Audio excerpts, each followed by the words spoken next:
Olá! Hoje nosso foco é o capítulo 4 da Carta aos Colossenses e, olha, logo de cara a gente encontra umas instruções bem práticas, né? Tipo sobre relações sociais mesmo. Tem uma orientação direta aos senhores para tratarem seus servos com justiça, com equidade, lembrando que eles também têm um Senhor lá no céu.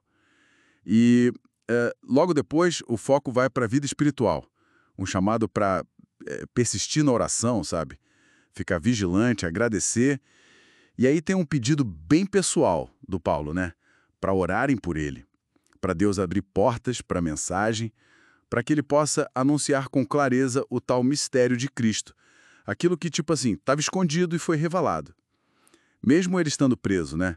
Ele faz questão de dizer, pelo qual estou em cadeias. É impressionante isso, né? A oração aqui não é só uma coisa pessoal de devoção, ela vira um suporte ativo para a missão, totalmente essencial.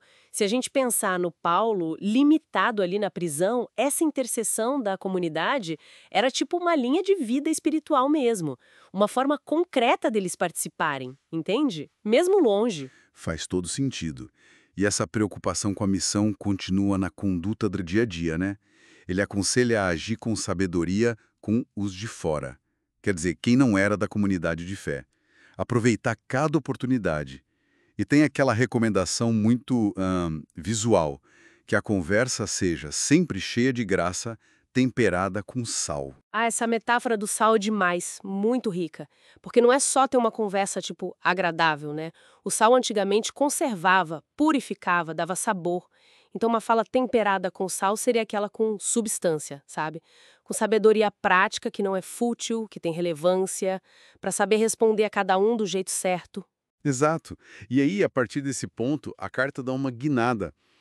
Sai das instruções gerais para algo bem mais pessoal. Vira quase uma sessão de saudações.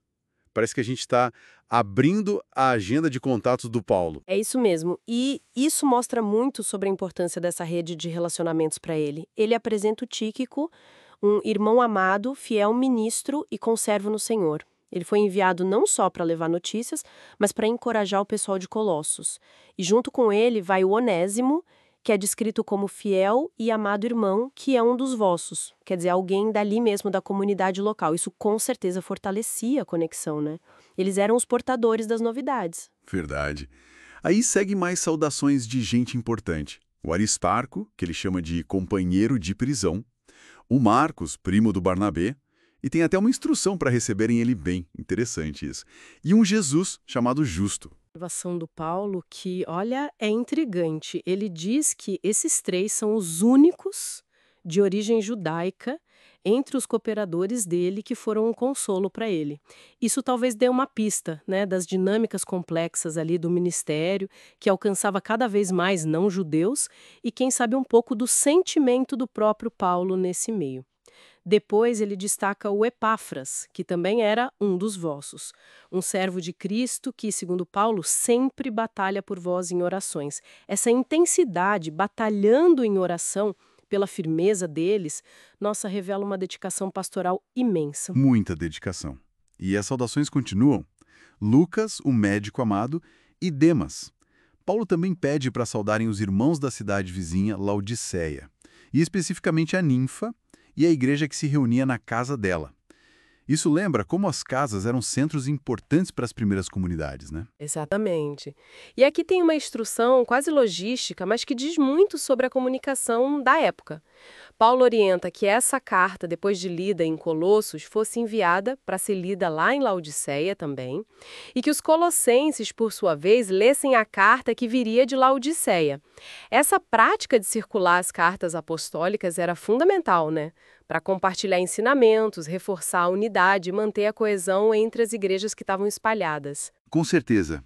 Aí o capítulo vai chegando no fim com uma mensagem bem direta para uma pessoa, o Arquipo. Atenta para o ministério que recebeste no Senhor para o cumpri-las. Um chamado direto à responsabilidade. E o final é tocante. Paulo adiciona uma saudação do próprio punho, para autenticar, né? E um pedido final.